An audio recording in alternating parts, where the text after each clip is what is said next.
હવે સૌથી ખતરનાક ભાગ, એ ભાગ જે જાણ્યા પછી તમને કોઈને ઓકાતમાં રાખવાની જરૂર જ નહીં પડે. કારણ કે લોકો જાતે તમારી ઓકાતથી ડરીને પોતાની ઓકાતમાં રહેશે.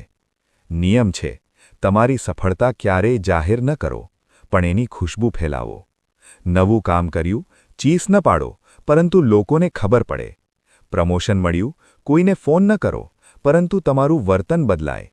મોટું પગલું ભર્યું, કેપ્શન ન લખો, પરંતુ ગૂંજ થવા દો. ચાણક્ય કહે છે, સફળતાની અવાજ ન કરો, એની ગૂંજ બનાવો. હવે એક ખૂબ અસરકારક રીત. લોકો સામે ઓછું બોલો, પણ દરેક શબ્દ વજનદાર હોવો જોઈએ. કોઈ પૂછે, શું ચાલે છે? બોલો, બસ ચાલે છે. કોઈ પૂછે, આગળ શું પ્લાન છે? બોલો, એ જે તમે હજી વિચાર્યા પણ નથી. બસ. એ પછી કશું બોલશો નહીં. લોકો તમારા શબ્દો પર નહીં, તમારી ચુપ્પી પર